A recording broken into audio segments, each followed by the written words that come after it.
Hey everybody, despite the fact that we have enough space and no weird pillars in the middle of the room and all that, this is IDR. And we're going to start in just a minute or two, so please start finding a place to sit if sitting's your thing. Bring your conversation to a close, stuff like that.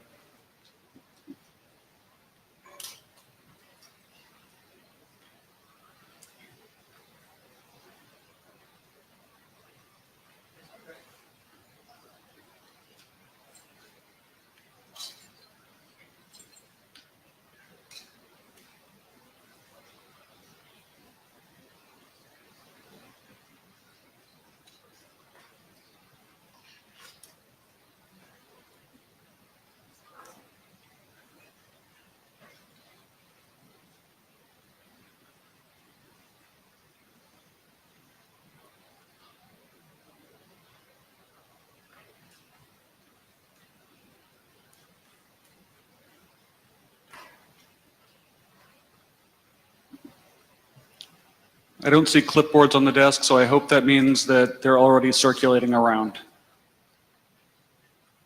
Yeah. I guess they are.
Okay, everybody, I see Sue coming back in the room. Things are circulating. People have settled down. Let's get started. The note well is the same note well that I projected last time. It's still a tiny little eye chart. Sorry. And, as always, by participating in the IETF, you actually are sort of implicitly clicking on the shrink wrap having to do with intellectual property you may be walking into the room with. If you want to walk out of the room and still have it be your intellectual property, you might want to keep it inside your head instead of saying it into the mic, but don't believe me, talk to your lawyer. For the agenda bashing portion, the only thing that I have to say is, versus what the published agenda is, as we mentioned on Monday, we'll use extra time at the end of the agenda, of which we have a notional 30 minutes for additional conversation about the PGP LS update draft. So that, do we have a minute taker? Okay, Linda's going to help us. I'll try here. We'd appreciate, because some of this discussion may be free-flowing, if you do part of the discussion, go back and log onto the Etherpad and check that. See, Linda and those of us who are trying to record your information have done a good job. Thank you. Yep, and as always, though actually this group is pretty good at it, please do remember to state your name clearly if possible at the mic when you make comments. That was Sue Harris, by the way. Okay, let me get the first slide up. It looks like it's Mahesh.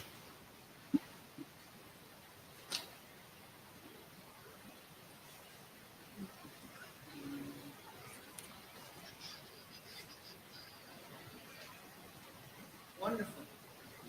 Use the clicker or? No. We no longer provide that service. Okay, good. I'm good. I've done my job. All right, so I'm going to talk about the BGP-Yang model. And before I get started, let me be clear. I'm not a BGP expert. I'm on this draft simply because my Yang expertise. So if you don't like the model, the way it's written, you can complain to me. If you don't like BGP or the structure of it, I'll ask one of the co-authors to pitch in. All right, so status with the 05 version of the draft. We now have support for the routing management module and the routing policy module. The RFC 8349 brought us support for RIB, and you will see a great many pages added to the draft for that. There was a request to support TTL security. I've added that as a feature. We're not going to support it in the draft. It allows for any implementation to do it by declaring the feature. We did add support for BFT with not only the feature statement, but also for BFT client configuration for liveliness check. When I started, I think the exercise was leading to an explosion of modules. I've managed to collapse that into 3 modules. Everything else now is a submodule. So it makes for easier reading. All right, so I'm going to spend, sorry. Asen, I know everybody might not want to stay around to the bitter end tomorrow, so that routing policy module, we're getting ready to try and take it to at least a first working group, last call, and Yang director review. So I'd encourage everybody to read it. I clarified a lot of the ways the recursiveness worked, and the way I did it is I did it the way we map the open config model. So it's a bit biased the way I documented it, but I'd like everybody to review it. Thanks. All right. Thanks for that, Daisy. All right, so I'm going to spend the rest of the time discussing issues and really trying to get input on the draft as much as possible. All right, so the first issue that I've documented is, do we need action statements for something like clear BGP? Do note that there are no statistics in the model, so we're not trying to clear any statistics. We'll support statistics and then another draft. What I have for right now documented that we will add support for is global level, clear, per address family, and per neighbor. So unless I hear otherwise, that's what we're going to go with supporting in the model. All right, no comments, so I'll move forward. Notifications. So we will add support for notifications as they relate to route updates and neighbor state change. Any comments? I see Jeff. Actually, I had comments on the prior slide as well, but let's do this one. So yes, you do need clear BGP in terms of being able to reset neighbors as well. The clear routes is probably going to be controversial, just simply because most people don't allow you to sort of... Can you get a little closer to the mic, Jeff? Thank you. Certainly. Sorry, is this better? So actually, wiping routes out from the ribs is somewhat controversial. Some implementations only allow you to do that as part of knocking a peering session over. So that one probably needs to be protected by a feature at best. Okay. The statistics, I think my comment there is that the stuff covered by the nibs probably is worth putting into the base module. And I'd suggest that go in as part of the base rather than extensions. A lot of implementations will have plenty of additional things to put in, but the base should definitely include those. Okay, so I'll talk to the co-authors to see what we can do to add support for that. Yeah, simple RC 4273 MIB stuff. Next slide. So terminology caveat, notification for us means knock over the peering session, but I know what you mean here.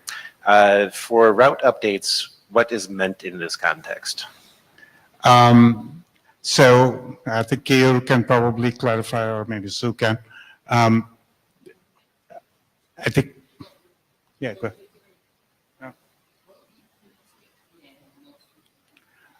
Right. So from a Yang perspective, what it refers to is anytime there is a change to the route entry in the model, that might result in a notification. If you have a neighbor state change, if you go from a particular state to another state, these are notifications which can or cannot be turned off, notif, or the push notification. Jeff, will you go back to the first issue? Maybe my brain was in IDR chair mode. Just restate what you had problems with again. For issue number 1? Yeah. So yes, we do need things like clear BGP neighbor to reset peering sessions. Administrative reset appears, we do want to permit. Yes, that's a common function. Yeah. Is that a common function that we want in Yang? And your answer is yes. It's Absolutely, that's a common piece of RPC Okay. that we'd want to have. This is a checking because that's a fairly substantial. You're clearing not the statistics, but you're clearing the routes, the per Right. neighbor, family, the per address. Yeah. Okay. And clearing statistics will be controversial from one implementation to another. Some never allow you to change those, some do, so that one might have to be protected by feature. So Okay. we're clearing statistics or By the feature. routes. Clearing routes is also very controversial to pick on a certain vendor that starts with a C. They do have the ability in some cases to manually reset and throw away routes that have been learned from BGP. Yes, Other implementations only let you do that via policy. yes. And my question is, you're proposing that it's a good thing that we do and you would like to see the debate start? I am saying that for the controversial things, Yang lets us protect those via feature, and Right. that's the easy So way to do it. that's what Okay, so So, they're good to have in, and if they're confidential, we can protect them. Okay. yeah, so we will condition it with the feature statement. And back to our slide 2 for issues number 2. Notifications for neighbor state change, that makes sense. Those correspond to the 4273 traps that we have for that. Although there's some warnings in 4273 about noises in the state machine from backward transitions as we go through the state machine. I would suggest taking the warning from that one. The route updates one, if that is actually a change of whenever you get a route update, is this unconditional or is this via a subscription with a filter? It would be unconditional from the perspective of the model. Of course, if there's no one subscribed to that, you don't get anything. But from a model perspective, a notification is generated. So the problem with that is from the filtering mechanisms that NetConf defined, this is so noisy you'll melt the router. This is something that should only be able to be enabled via configuring a filter in some fashion and propagating down to the BGP module. The direct analogy is turning on tracing for BGP updates and prefixes, and usually on about 4 out of the 5 implementations I'm familiar with, that will increase your CPU use to 115% of what you previously did. I see. It's not a good thing to have on by default. So, by the way, just not exactly a point of order, but something.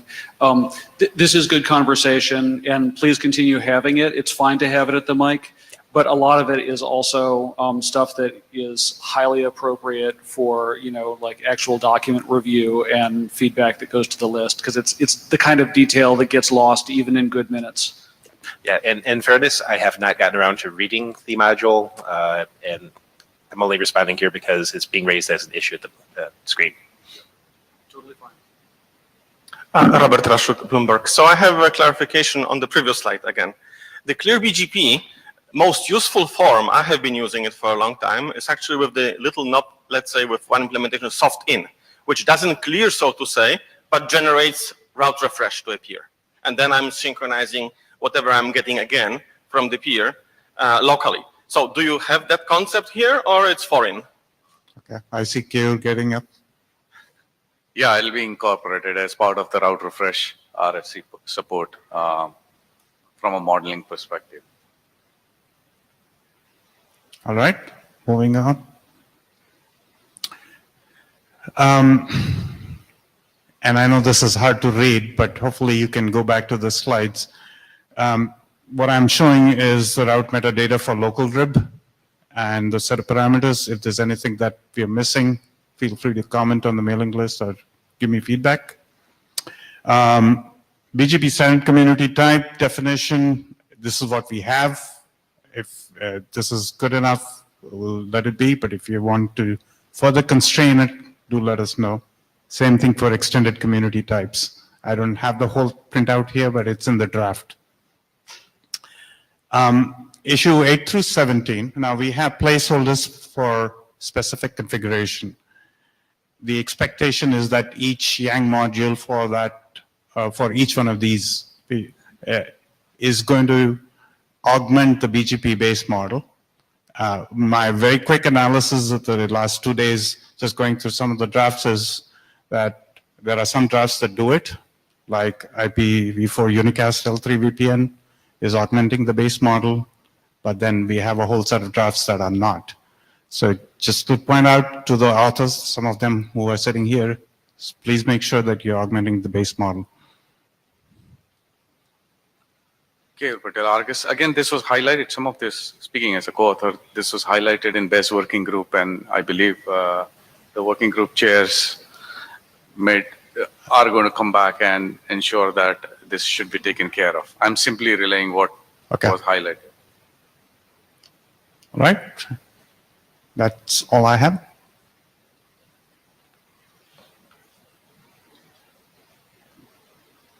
Thanks.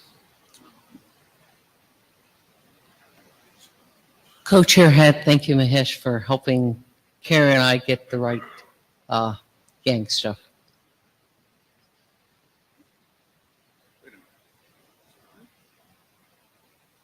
No, sorry, wrong one.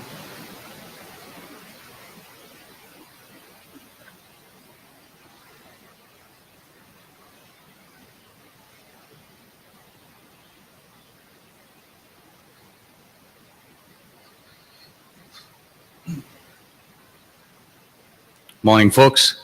K. Patel. I'm going to talk about the status of tunnel and KEPS draft.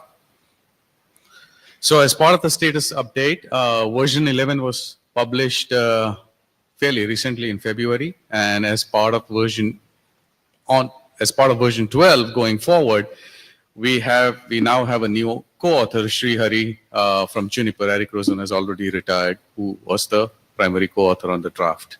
The draft is in fairly stable state. We have received numerous feedbacks from lots of folks, including Sri Hari. We've also received a feedback as part of Shepherd review from John Scudder. The draft has changed and the text has been simplified. The comments have been incorporated. Version 12 to be published soon. And multiple partial implementations for this draft exist. So maybe an implementation report going forward to document some of these things. Here are the high-level changes that are coming in from version 11 to 12. Of course, all the references to the tunnel types have been moved from informative to normative. Error handling section has been tightened up. The language for particular X and Y kind of TLVs, tunnel TLVs, restricted to MPLS in GRE and MPLS in UDP. And quite a lot of shoulds have been replaced with must, so that the implementation gets a lot more specific in that regards. Question? Yes, this is Linda Dunbar from Huawei. I have sent several number of emails asking to resolve some of the issue in this draft. For example, you have this you have this remote endpoint TLV, sub-TLVs, and it's stated can be inserted with every TLV. So if I have a route which can go traverse like multiple egress ports, WAN ports, and I'm not sure, I cannot find it anywhere in the document, should I have like multiple remote endpoint TOVs attached to that route, or should I have announced it 3 times for that update? I sent that question several times, but nobody answered that question. So I didn't get your complete question. The error handling section now covers text for how the multiple same TLVs should be handled. But if you send the question out again one more time, I'm sure you'll get an answer now. Okay, I hope so. Okay, I sent it multiple times. Yeah, Second, so can I just interject a thing from the chair and/or document shepherd? I get mixed up with these hats, but I believe there's been sort of will have been enough revisions to the draft that even though we completed one working group last call, it's probably going to be appropriate to take it through another one. So, you know, definitely make sure that you get in your comments by then, if not before. And, you know, that's, as part of the working group last call, we'll be tracking and making sure that we've got, you know, issues closed one way or another. okay, that'd be great. A second issue, I see that in the 5512, you have BGP speakers local endpoint address to be included in the update. And in this one, it doesn't mention that. So I asked the question, does it mean a third person, like if between R2 sending the route update, if there's an X can send the same route update on behalf of R2, whether that would be accepted or not, it is not clearly stated in the document. So that's one thing. I thought removing the speaker's endpoint address may mean that, but I cannot find anywhere in the document to address that. I also expressed that in the email, but nobody answered. So we left it purposefully open, but if you think there is any vulnerability issues, or if you think that has any issue per se, because typically the draft text doesn't prohibit an implementation from doing exactly what you say. Mm-hmm. Having said that, if you see an issue with that or a concern with that, now is a good time to highlight it to the work on a mailing list. I do see issues with that. I see an additional function provided by that, additional feature provided that, but also associated with some of the problems with that. So in the email, I identified that. But since this draft, the author seems, maybe Eric was retiring, so nobody cared to answer the Yeah, happy questions. to take care of it.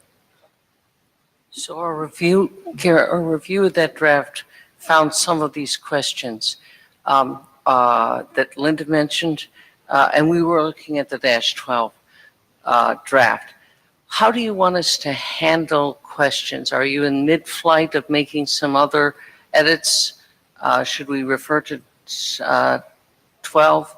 Do you want them private or on list? I mean, normally, you know, I always like on-list stuff, but if you're in the middle of edit for next version, how do you want to take the comment? I think a particular way to handle it, and from my perspective, it would be super cool if we get it to that point, is to publish version 12 with all the comments that we have received so far, and we have an agreement on the comments. Okay. And folks can take a jab at it and follow it up with subsequent comments if they have, and we'll be more than happy to take care of it. Here's my suggestion is that, like I said, we have, you know, we got through working group last call once, and I'm hoping that the authors and the group think that it's going to be appropriate to move to working group last call pretty promptly again. Yeah. So that's exactly, you know, what you outlined is like, you've got a 12 almost ready to go. Put it out there, and then it'll be a good time, you know, a good use of people's time to go and review at that point, and let's just have the whole conversation on the list. Just to be clear, John, there's a -12 out there right now. Okay, sorry. Whatever it sounds like you have something in your edit buffer ready to push out, is that? Yeah, correct? as Okay. version 12, that incorporates all the comments that we've received. So are you saying people should review what's already published and Exactly, comment? yeah. Okay, sorry. What is going to be published soon, to be very What is specific. going to be published? Okay. As a user of the draft, I also noticed that, and this is working group chair hat off individual contributor hat on. I noticed there's a lot of things that, wow, that's a lot to implement. Are you going to segregate common versus base? Well, okay, so before, I would like to have that conversation. I would like to give Keir the opportunity to finish his last two slides, just in case it answers any of the other questions that are coming up to the mic. If you're sure that, you know, your question isn't going to be answered, if it's clarification about something that's already come up, go ahead. Specifically on this slide, Jeff has the shoulds replaced with musts. Every person in this room that cares about this draft needs to refer to those changes and double check things. Some of the changes and implications may surprise you. Sounds fair. Sounds like a fair comment. Absolutely. Again, as part of changes, separate INR registries have been now created to cover flag fields within ANCAP sub-TLVs. This is just as a part of a good cleanup. Same for the label handling sub-TLV field as well. There is a modification to best path mechanism wherein a rule has been added which says, hey, if a path is considered, a path would be considered unreachable if tunnel ANCAP address is no longer reachable. So there has to be some kind of an reachability check that needs to be done. The routing considerations section has been modified to ensure data forwarding prefers tunnel path over a non-tunnel path, or rather a next hop path for that particular path in which the tunnel ANCAP attribute was received, which means if you receive this attribute, please make sure to make use of it. Section 8.1 is modified to cover label stack for BGPLU as part of tunnel ANCAPs. Finally added a section for IP and IP terminating into WRF, and any minor nits that needed to be fixed are fixed. Robert Raszuk. So that's more general observation. How about historically, Eric didn't want to add anything here for IPsec and DTLS because he didn't want to put crypto in BGP. And that's fine, right? However, there is use cases, like you will see in next presentation, where just indication of that peer which is willing to establish IPsec with someone else or DTLS with someone else is useful, right? So the question is, why don't you just address it here, adding two new types, and be done with that in the same document? So when we started off this draft, the idea of this draft, at least with the co-authors that started off this effort, was to replace 5512. And if you notice, the old 5512, it didn't carry an IPsec attribute. It's done as part of a separate RFC. So we said as follow on, once we have tunnel ANCAPs in place and once we have an appropriate infrastructure in place, we would go and cover the IPsec as part of the separate document. Just so happens someone has done it. We already have something that's updating 5566? Well, Or- that's your next presentation. Okay. And the question there remains to be seen is it updating or is it doing more or less? Okay. I'm simply saying we were going to take that effort after tunnel ANCAPs was done. This, okay. But that assumes you actually are putting IPsec information to BGP. But I'm saying the subset of that, it's also very useful. I don't disagree. So my suggestion is, again, just like what I would love to do as part of finishing in a working group last calling this draft is, I mean, anything that needs to be changed, fixed, you know, deleted, whatever, about the base spec obviously has to be covered. Anything that's in there that's wrong obviously has to be covered. If anything that looks like, you know, a new tunnel type or extension, I would love to see that come along as a follow-on draft, just because I don't want to have this thing open for writing forever, and it's designed as, you know, a modular and extensible framework. So let's move this one forward and extend it. And I think that what you're describing is a perfect, I don't want to process more drafts than we have to. You know, let's not have a million drafts just for fun. But on the other hand, you know, we got to sort of say, you know, close for writing now, you know, at some point. So, you know, I'm not saying absolutely not, but I am saying let's not churn it infinitely. Yeah, and from our perspective as co-authors, look, we started off with a certain approach because of how the RFCs were laid out. Happy to consider it and cover it as part of this if the work is absolutely incremental and if that is what working group wants. And I'd like to respond to the question working group member Sue brought up from the floor, which was, it's a big draft, and kind of what are we going to do about the our implementation requirement. I think I addressed this some on Monday, but now that we're talking about the specific draft, I'd like to address it again. My feeling right now, so sort of, again, this is towards the practicalities of, do we keep this thing in revision mode for an eternity and try to, flip over into a 3-digit, draft number, or do we just finish it?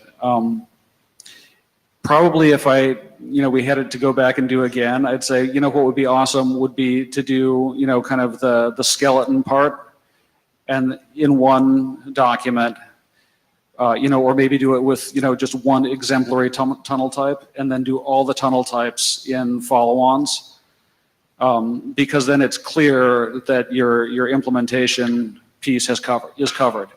But what we have is we have a document that's got 6 tunnel types called out in section 3, plus several other modes called out in section 3. And my guess is that either no one or almost no one is going to go and implement all of those tunnel types in their first ship.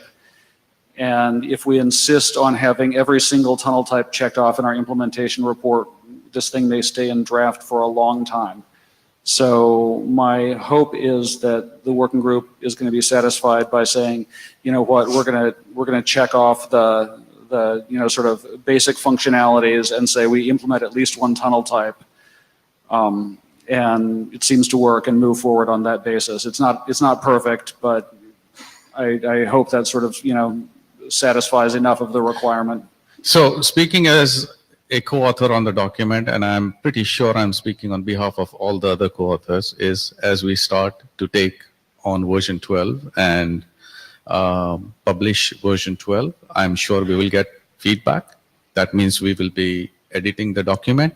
And while we are editing the document, it'd be great if we can take that call, because we have no problem splitting the documents. But if we do it now, rather than we don't take a call and a year from now we take that call, right?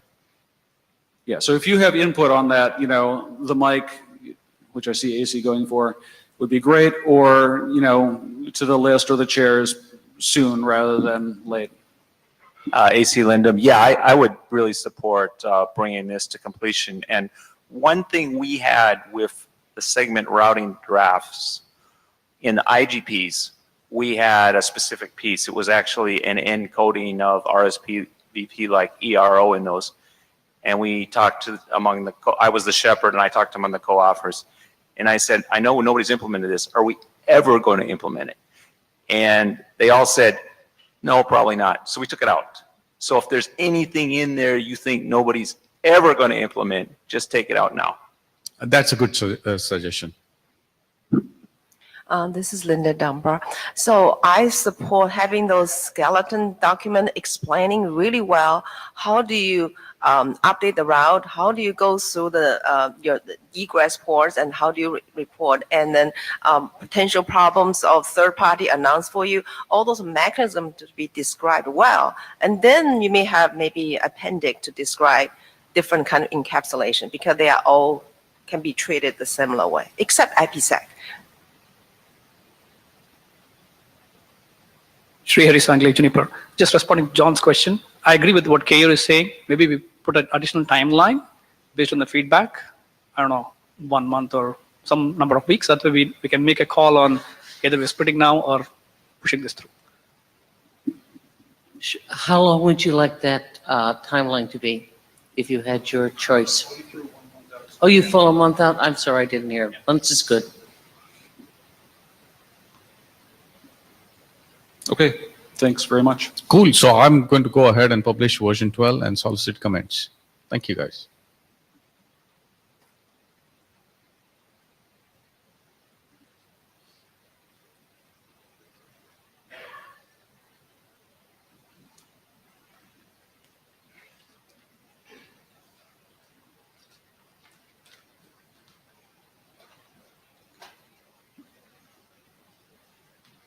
Hello, everyone. Topic here is to use BGP to secure the IPsec configuration. I think last 5 minutes discussion is about, do we want to put this into the current draft, or do we want to separate this as a separated document? For me, I'm fine with either way. I mean, but this presentation is about what it really means. So let's put that aside for a minute, just for focus on the technical side. So problem. I think problem is pretty straightforward. The problem I will try to solve is that in some large networks, you have quite a big number of routers.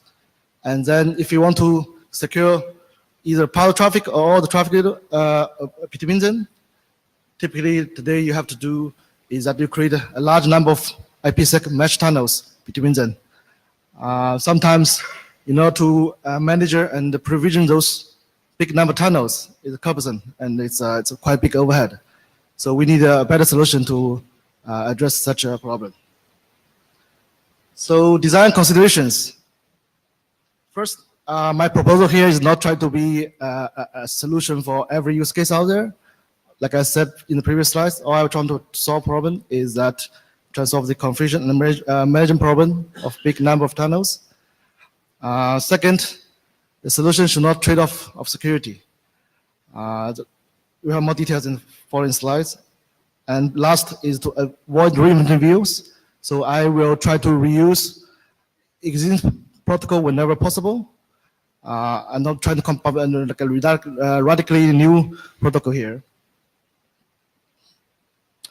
So the proposal is that we cannot extend the current tunnel encapsulation draft to add the IPsec part.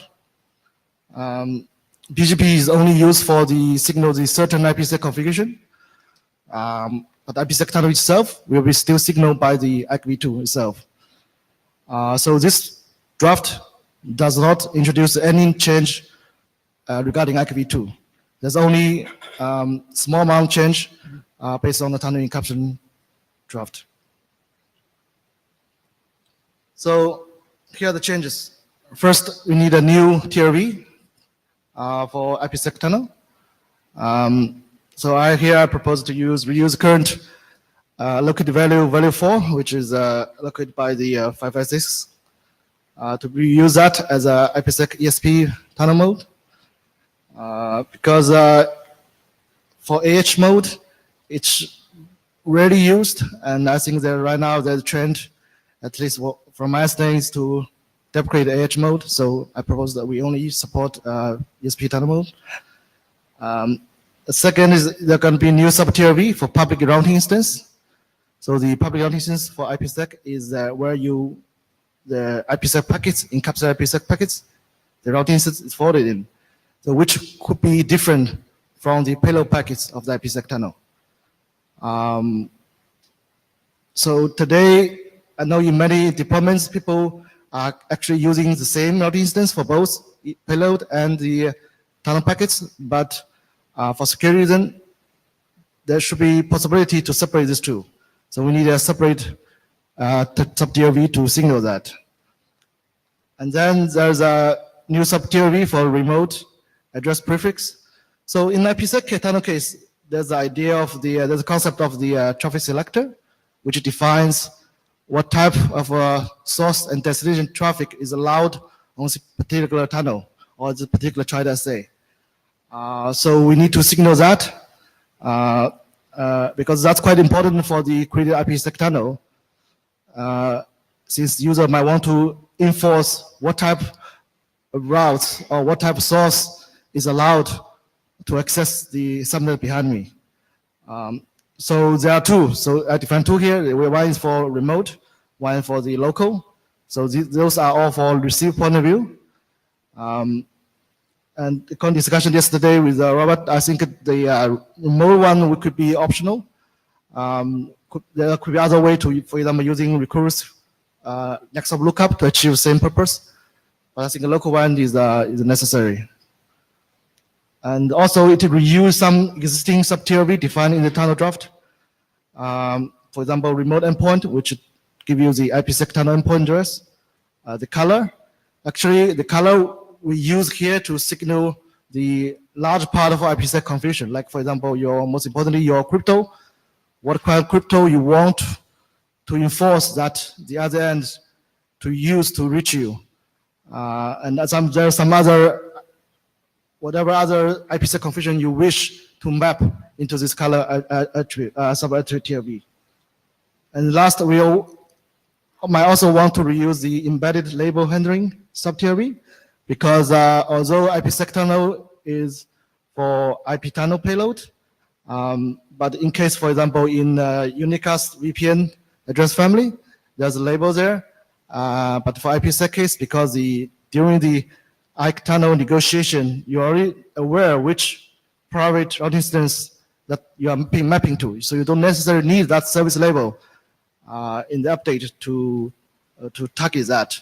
So in the draft, I propose to use like value 2 of this embedded label. So basically ignore that label in the update.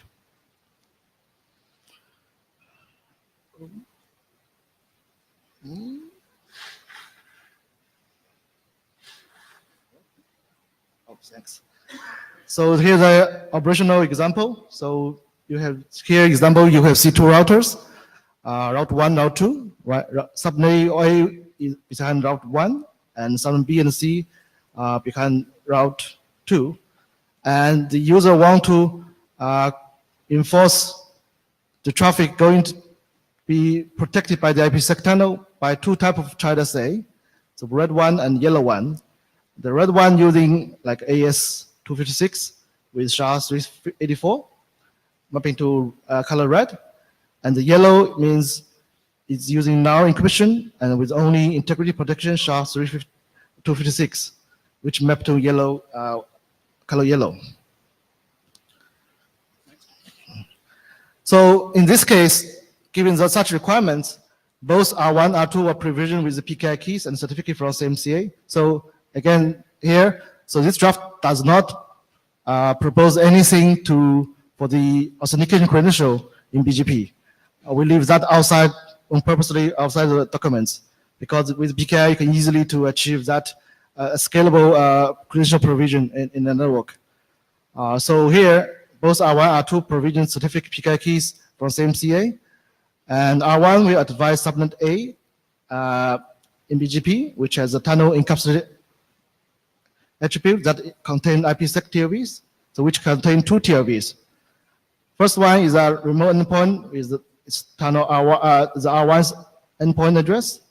The color will be red, and subnet in the local prefix sub TLV. So basically, TLV says in order for the source of from subnet B to reach subnet A behind me, you need to use red configuration, IPsec configuration to reach me.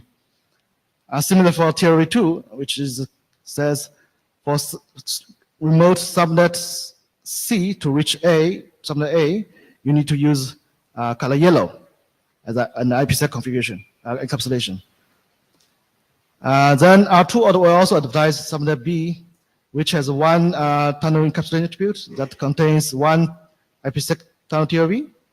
Remote endpoint would be the R2's endpoint, and color sub red and A in the local prefix sub TLV. So again, so R2 will advise similar thing for subnet C. So now with these 4 updates in place,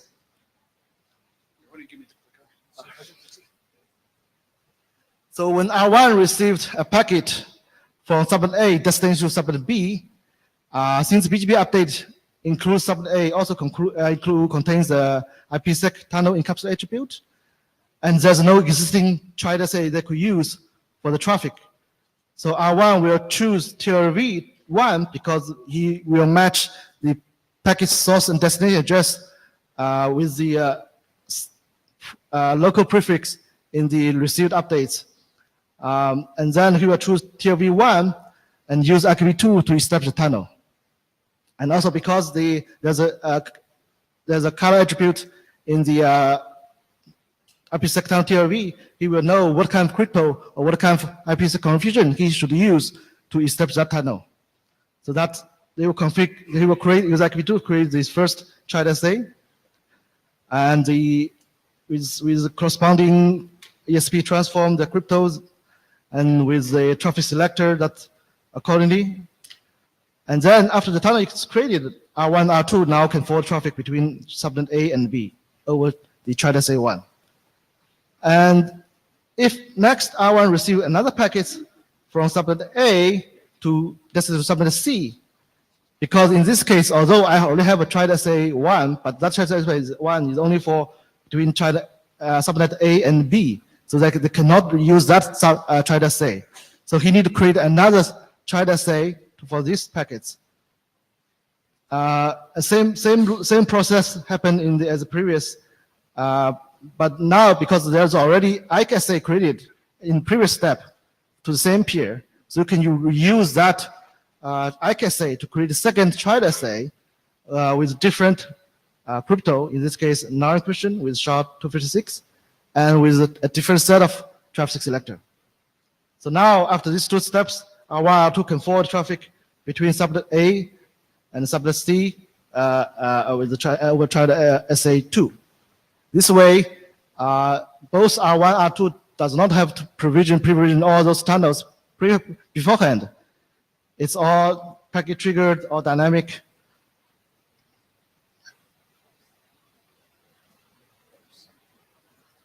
Okay, summary. So I think the main benefit of this proposal is that it's decouple the IPsec configuration from the key exchange and tunnel negotiation. So which means it's able to leverage both world of developments that can allow both IPsec side and BGP side to evolve independently. Second is by reusing IPv2, which is a field proven mature protocol, which makes sure that key exchange is secure. And last, we only introduce a limited change to BGP, no change to IPv2. And last is that we allow interoperable routers that are not supposed draft, which allow gracefully transition. Great question. This is Linda Dunbar. I just put my the head of the I2NSF working group chair on. This particular IPsec configuration through controller has been discussed in the I2NSF in the security area for over a year. So there are lots of controversials there. And so I think this starting here will be better to align with what has been discussed in the security area, to align with what they have done, at least maybe bring it over there or align with there or wait until they finish and then adopt. Yeah. Or give comments over there. I read about that draft a while ago. I think that is very different from my draft. I mean, you guys want to download key directly from the controller while I'm using IPv2. No, I also discuss the child relationship, how the child SA being created, association. So that's one part. So that's definitely need to be aligned. Okay. So the intent is similar. They have two cases, and they have three cases. One is IKE, one is IKE-less, one is SDN controlled. Yeah. So there are three cases. So that need to be addressed. Yeah, so that's my first concern is the duplication of the discussion, parallel discussion in security area and here. Second concern I have is for the traffic selection for IPsec. Traffic selection is not only based on destination, like the route, like usually BGP update, you update your routes. It can be associated with source and destination and port and many other parameters, so that using BGP to advocate that, propagate that, the remote end doesn't really know the particular policy. The policy has to be coming from the controller, not from the peer. Third part is when you advertise the traffic, the routes, the local device has to be able to be secured enough to authenticate the peer. So the IPsec introduced a whole different dimension because you're dealing with the port facing the untrusted network. Is different from the other network we deal with, where everything is in the wall being guarded. Yeah, I think I will address your question one by one. So first one is that, like I said, that I'm not trying to be a SDN solution here. And not everybody want to use a controller in the network. I understand SDN is a pretty hot topic right now, but it's not like every network will start using controller in tomorrow. So second, my draft really is just extension of a current tunnel encapsulation draft in the IDR to cover the IPsec tunnel case. Nothing more than that. And the second, I'm aware that IPsec, that traffic select has a protocol port range. I've been working in IPsec for 10 years now, so I'm very aware of that. But here, especially in the network routing interconnection use case, people usually do not use protocol or port range here. So that's why I want to simplify my draft. Does not want to put too much into the BGP, too much change on the BGP. Robert Raszuk. So it's not a question to you. It's actually a general observation for the working group. You brought it up, that's why it comes now. So you're asking for addition of the local prefix, and that's very useful. But it's also applicable to all types as currently defined in the tunnel encapsulation attribute. Yeah. Because that's very useful information to have ability to specify from that source to that destination, go through that encap versus the other encap. So it is not in the base spec. And I think that will be very useful to actually consider addition of that tiny bit of information to the base spec. Yes, I agree. Actually, my last slide, I didn't show you. I want to ask an opinion about that. We should cover more tunnel types if we can. Jeff, as I have two comments, well, 2.5 comments. First, I do think this is very useful work. Configuration and use of IPsec tunnels has been somewhat painful in BGP before. People have several ways of doing it, and many of them are annoying, which brings me to my 2 points. Point number one, you should add a operational considerations section to your draft talking about how issues with IKE now become part of your troubleshooting mechanism for BGP. So if IKE doesn't work, your tunnel doesn't come up, your routes don't resolve, and this causes a lot of pain for the user that looks like a BGP problem when it really is not. Yeah, that's a good point. The second one is your draft intentionally calls out for this in a single administrative domain, which is a good, clear use case, lots of value there.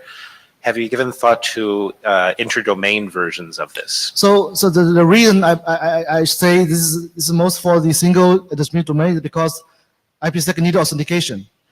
I mean, sometimes it's hard to have consistent authentication mechanism across administrative domain, especially in the routing interconnection case.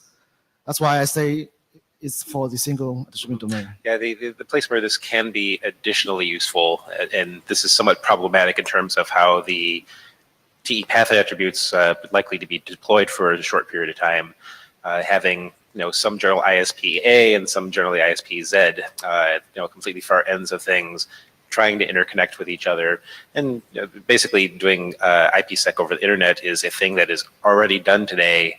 But again, see prior comment, it's a very difficult thing because coordinating things like the IKE services across the internet is a tricky thing. Yeah, I think I said nothing in the draft, technically nothing in the draft to prevent you to do that. It's just, I think realistically, most people will do it, but I can put some text to clarify that. And I think it goes back to the core draft, which is how is that attribute expected to propagate over the general internet? Right. And so 2 things. One is I'd like to say we're cutting the line after care. And the other is this is valuable conversation. And I mean, this is a general comment. Anytime you make a comment at the mic, actually, is send a follow-up email because it's really hard for presenters who do not, are not taking notes as they're presenting to remember all the comments. And we try to get them in the minutes, but send email. Thank you. Go ahead. Stefan Nikowski from Orange, speaking as a best chair. It's more a question to you, John. We have now 4 drafts spread over IDR and BES talking about IPsec within the tunnel encaps. My idea was to try to find just one solution, if it's possible, to cover all the cases. I'm not sure that it will be doable, but yeah, we need absolutely to set up the minimum set of building blocks that could be reused for the various use case. After, it's just where is the home for this work? Do you do it in IDR? Do we do it in BESS? Because I think Ali has a comment maybe on this. He has developed the secure EVPN, which is being able to secure all the service VPNs that we could have in BESS using IPsec. So yeah, where is the home for this? So I'm not going to try to answer from the chair, but I think we should talk maybe after the meeting or, something like that. Sue Hare's individual contributor in this moment, +1 on the last comment, and a specific question for the presenter. Have you read Draft Best EVPN Internet Subnet Forwarding? That is the secure VPN draft he had. No, I haven't. Okay. I would advise, based on the work that was done there in BEST for a while, that you read that. They're looking at multiple domain. You want to restrict your work, and you clearly state that, thank you, in your draft, that it's a single domain. There's have both single domained and multi-domains.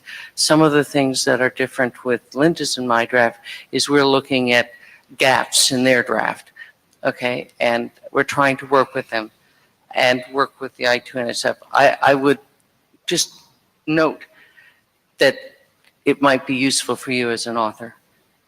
That's just a comment. I have 2 questions. The new subnet TLV for remote address prefix and local address prefix, we explain why you felt that was necessary in addition to the addresses. Because in IPsec, there's a traffic select concept. So with IPsec, a user could specify which source and destination behind me are allowed over this particular tunnel. So that's part of IPsec protocol. Isn't that policy that you're putting when you get to prefix, or I'm confused why you want to use... It's just a list of subnets. Okay, so you feel you need the subnet in order to do the appropriate IPsec? So if you, with my example in my slides, I right? did read the sequence. The specific question is, in order to do the IP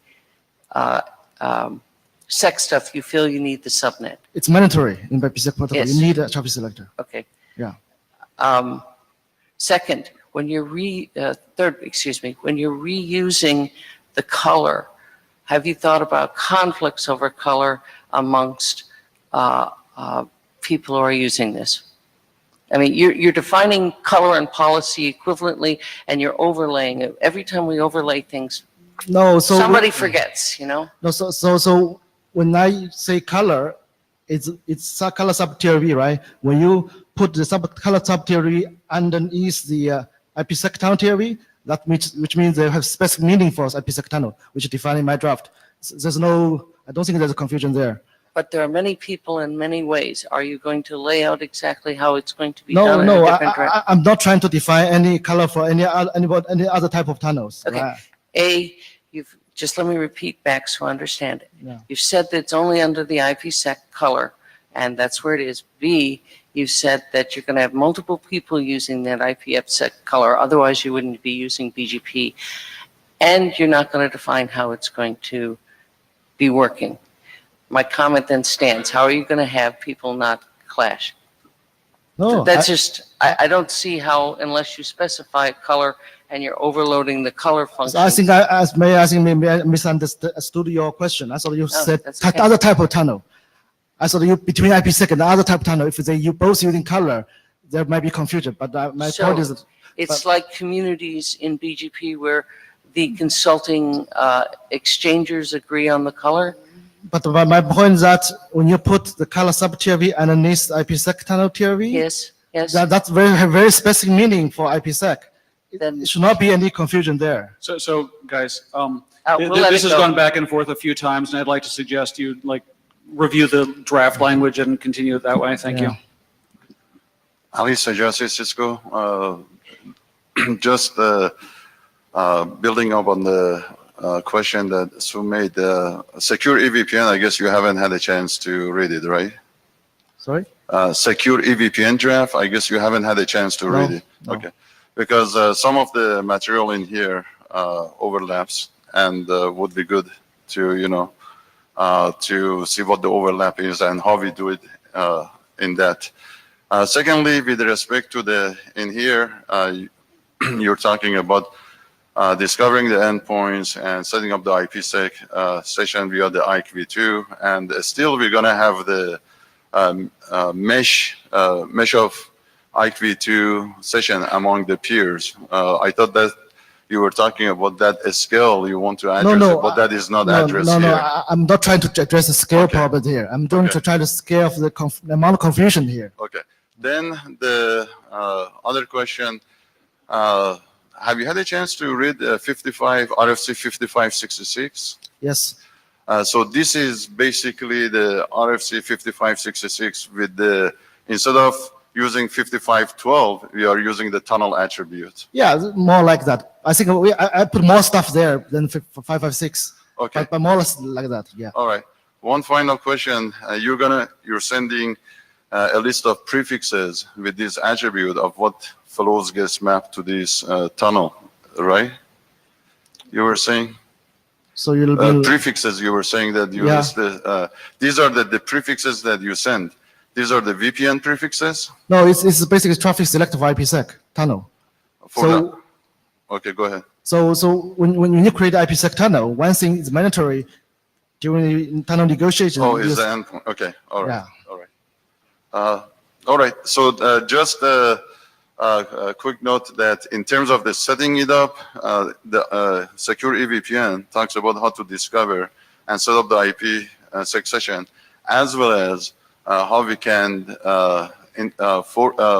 take their, instead of using the IETF, how we can, instead of having a mesh of the IETF, we can use one single point-to-multipoint signaling using Yeah, I mean, personally, I try to avoid that because... No, I'm saying that it's two parts. I understand, but what I'm saying is both parts are covered. You're covering one part of it, and that's what I said. There is an overlap that needs to be looked into. Right. I think we've heard several times now that, you know, both the authors and the chairs need to go and kind of untangle the overlapping things. So point taken. Keyur Patel, Arcus. The comment that Robert made about taking the list of prefixes and probably moving that TLB into the base draft, happy to do that. Happy to work with you on that, so no problem at all.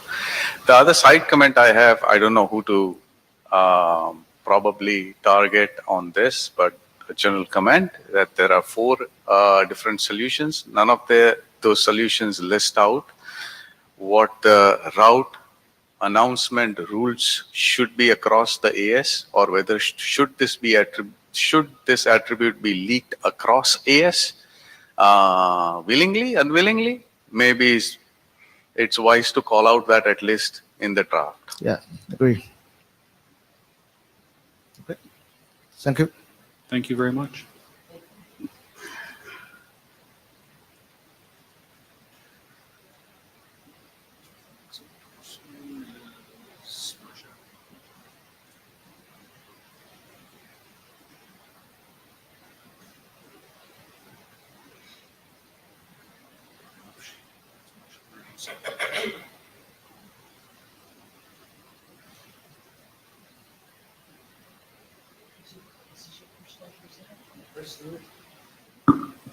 Okay, so Mirza is a first-time attendee and a first-time presenter in IDR. Let's give her a nice warm welcome. Thank you for your great work.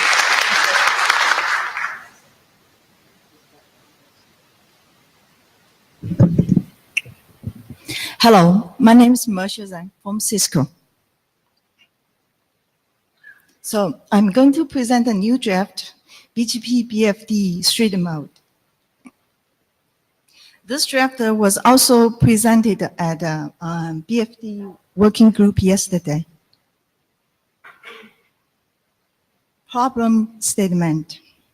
BFD RFC 5882 enables routers to monitor data plane connectivity and detect forwarding path failure. And BGP leverages this specification by using BFD to enhance the faster convergency. Today, BGP neighbor session establishment is independent from the BFD session, BFD state. Because of that, there are some possible failure scenarios when BGP interaction with BFD. Scenario A, a BGP session may be established while BFD session is still down. Scenario B, a degraded or poor quality link may result in the corresponding BFD session going up and down frequently when BGP session is established. So particularly for eBGP, a typical eBGP peer can be multi-hop away. Those scenarios are likely to be observed. The consequence of the impact would be the traffic being black hole, routing queue, and the network interruptions. So we propose the solution is BGP BFD street mode. This proposed draft defines BGP street mode operation as preventing BGP section establishment until speakers have a stable BFD session between them. A new BGP BFD capability is defined for the BGP protocol signaling. The definition of this new BGP BFD capability the code is TBD and the length would be 1 octet. The capability value contains of 1 octet BFD flags. BFD flags contains bit flags related to the BFD. The most significant bit, MSB, is defined as a state of street mode, also called S bit. Operations of street mode. A BGP speaker with BFD street mode enabled must advertise the BGP BFD capability with S bit value set to 1. A BGP speaker which supports BGP BFD capability advertisement must examine BGP BFD capability received from its peer. Only if both the local BGP speaker and its remote BGP peer have a BFD street mode enabled, then BGP session establishment will be prevented until its BFD session is up. If either peer has not advertised BGP BFD capability with street mode enabled, then a BGP session should not be required prior to the BGP session establishment. Conclusion. We have identified the problem of BGP and BFD interaction, which could result in the routing queue and the network interruptions. We propose the solution to the problem refers as BGP BFD street mode. That prevents BGP session establishment until BFD session is up and stabilized. It also enables a BGP speaker to signal its peer additional BFD extension using an optional parameter BFD capability. Following the proposed street mode operations, we avoid the situation which results in the routing queue and minimize the impact of network interruptions. And the next step, just for the reviewer, we are going to revise the backward compatibility section based on the IFC 5492. We're also going to add a new section to specify the detail on the BGP session state the transaction.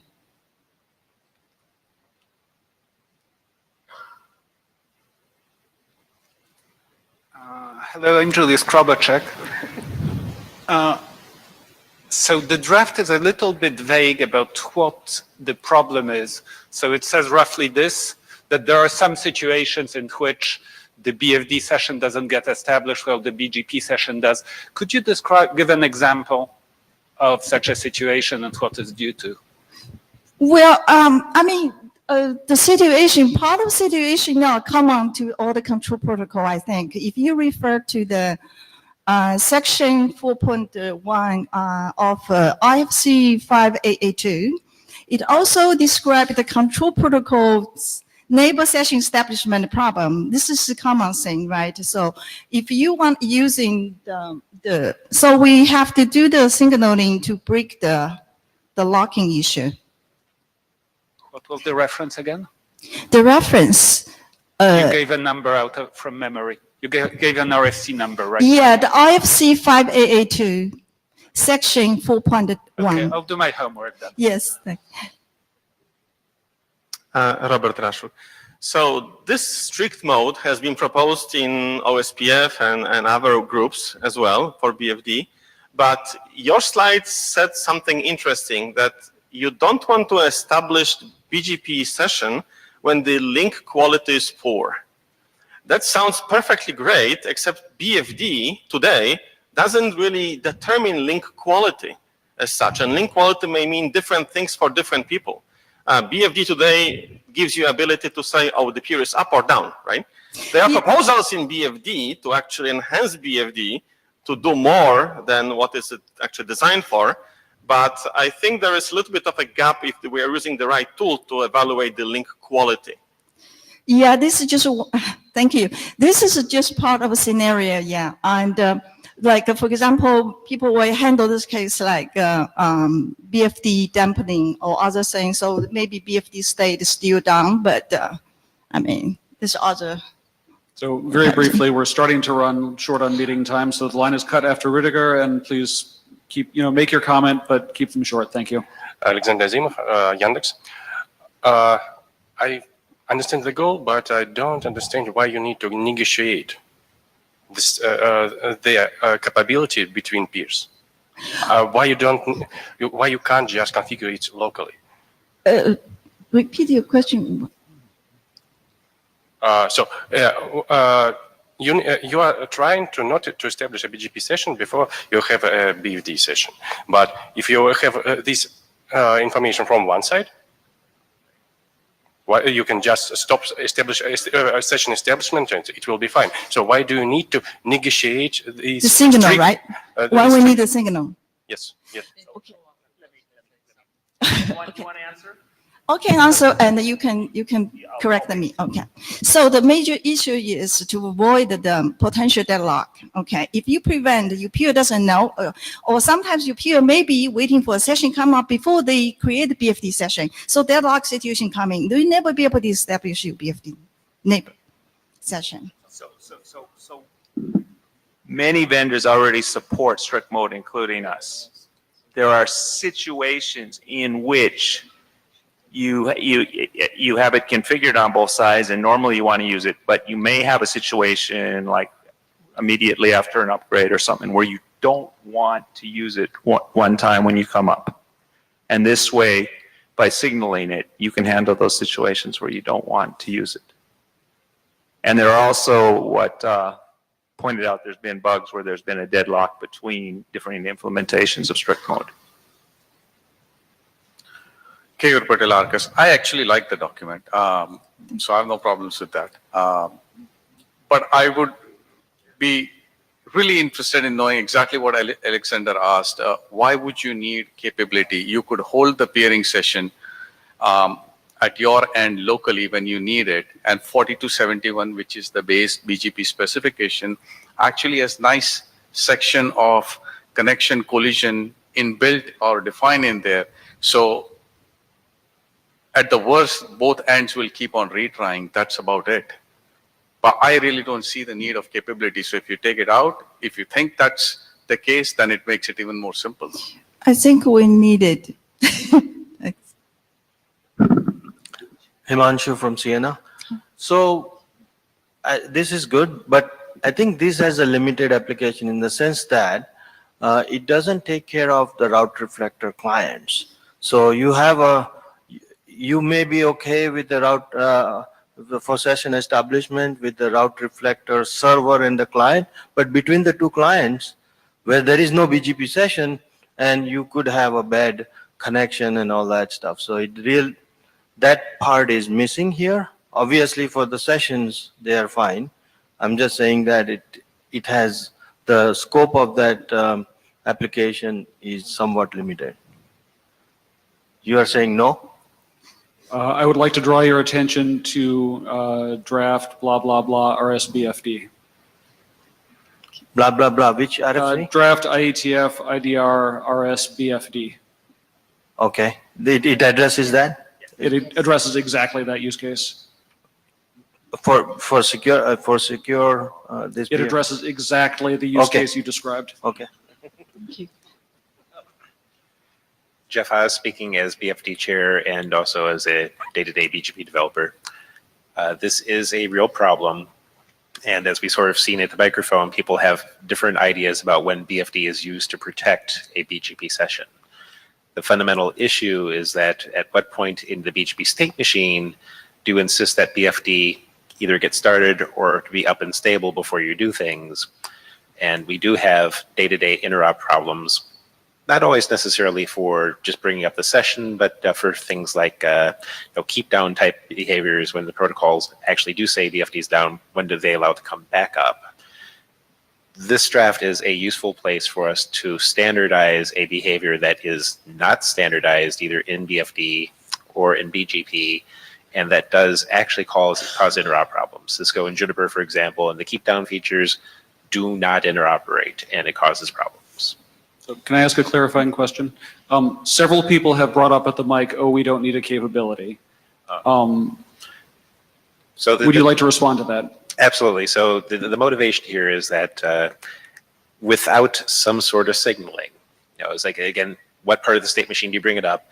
If you do it at connect, or connect retry, pick your favorite piece of that state machine, you don't necessarily know which behavior do you do. Do you do the one that you've been doing for years, or do you do the one that is tied into the new behavior at a single point that we can interoperate at? So the signaling is a good place to say, now that we know that we're going to look for the capability, we could at least use that as a syncing point for the solution. Thank you. Radio for Deutsche Telekom. When I'm looking at the description of what you are trying to do and what you're doing, I note when I advise my customers to establish BFD on BGP sessions, my thinking and my goal is that they tear down the BGP when something bad happens. What you are doing here is kind of the other end of a BGP session. You only want to open it or delay the actual open until you know that the path is clean. I think there might be a different approach to deal with that situation. I would think that it is not necessary that you delay trying to open the BGP. You just have to delay actually using the announcements and potentially hold back on the announcements. I have the gut feeling that the deadlocking that has been talking about can be completely avoided if you take that approach. Yeah, I would encourage you guys to discuss that further on the mailing list because we're out of time. Okay. Thank you. Thank you. Alex, you're next.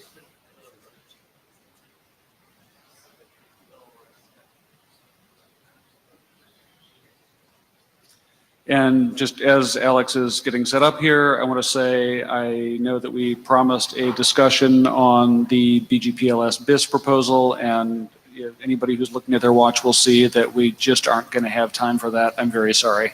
I encourage people who are interested in contributing to that to find Ketan and provide input in as time allows. Please go ahead. Hello, everyone. My name is Alexander Azimov. I work for Yandex. And today I'm going to deliver to you, I hope, final update on BGP Open Policy Draft. So it was here for already 3 years.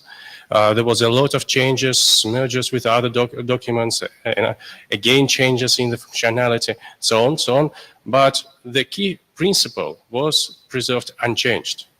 So the root leaks are happening because of policy violations.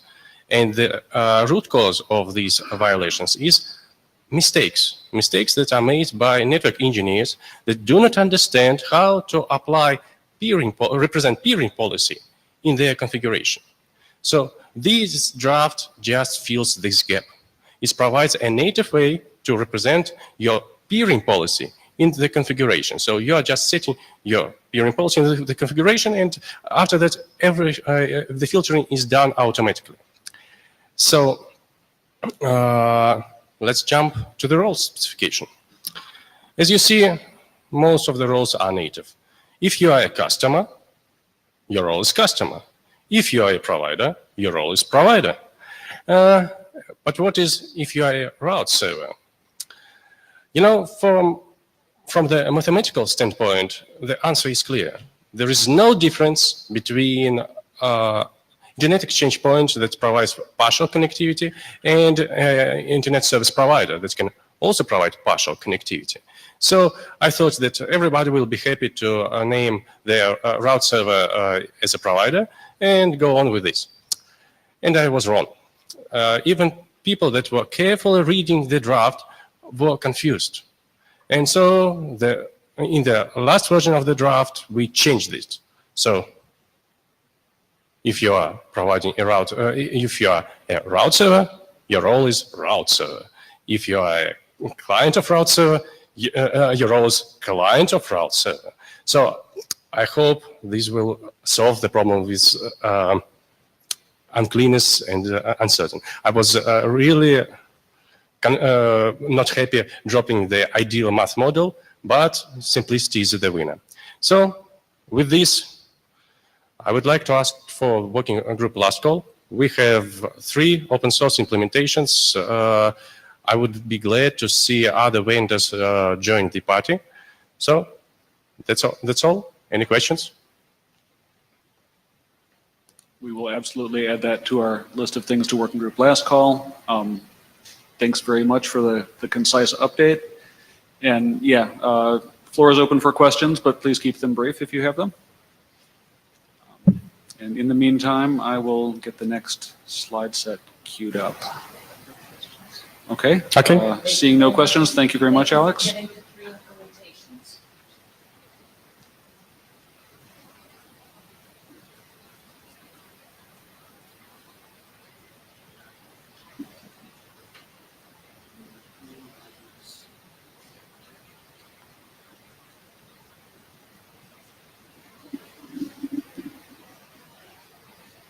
Lily, is this your first presentation in IDR?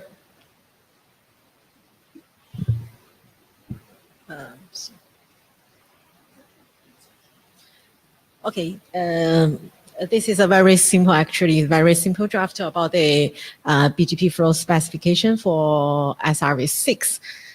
This is the background of this draft. I must say, actually, in the RFC, I think it's 5577, 75, yeah.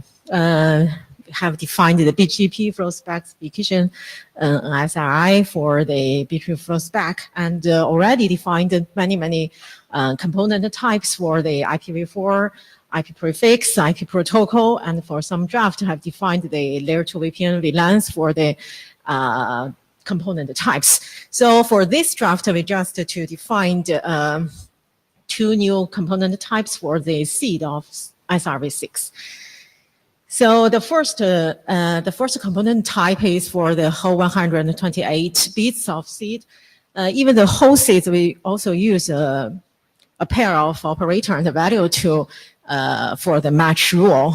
In the operator type, operator byte, we have seen the less than, greater than, and equal, and the value should be the whole seed, 128 seeds.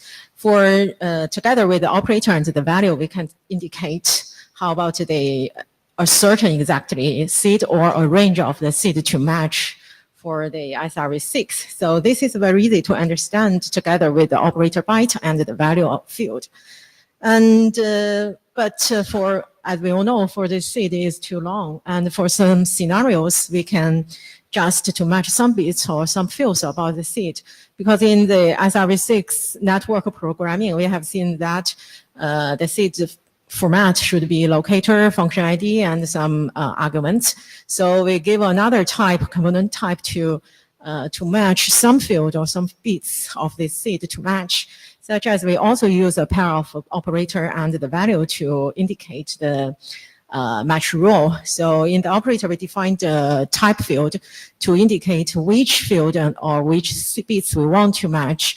So now we give 4 bits for in the future, we may have very flexible extend. So till now, we just give 4 default types. First one is for the locator, second is function ID, and also some group together with function, locator and function, or function and arguments. So for the value fields, we use seed and mask to flexible to together indicate the value about the some field or bits of the seed. So together, this is for the second component type. So for these 2 types, we give not only the whole 128 seed to match, but also some bits and fields to match. Okay, so it's very easy to understand. Just to give 2 components for the new SRV6 network. So, sorry. Okay. Robert Raszuk, so quick question. Why only SID and not, let's say, SRH presence? Why you don't want to match on extension header type? So if I see extension header type anywhere in the packet, I treat it differently, let's say, right? Yes, actually, yes. But for this, I think we can extend in other draft or something else, but in this draft, just define these 2 types, yeah.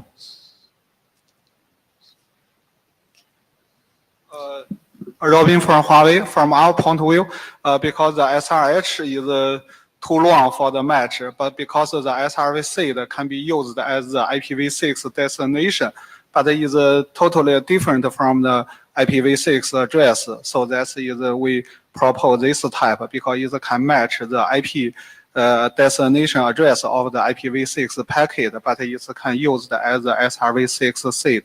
Okay.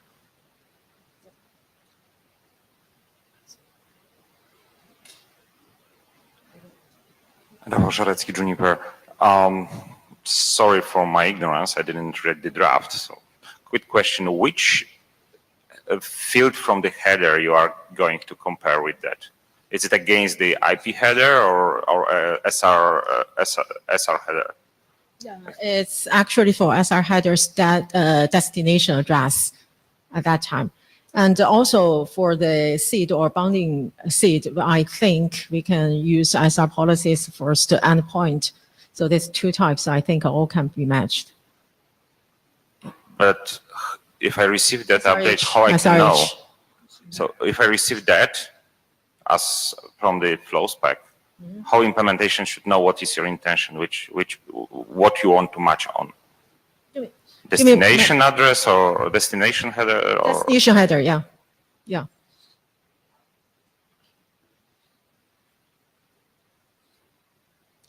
Any further questions or comments? All right, thank you very much. We have 2 minutes left, but that's just clearly not enough time to have a useful conversation about the BGP-LS BIS. I'm again sorry about that. I encourage you to find Ketan and talk to him about it. Thanks everybody. This was, I thought, very interactive, interesting session. See you next time. Blue sheets, please.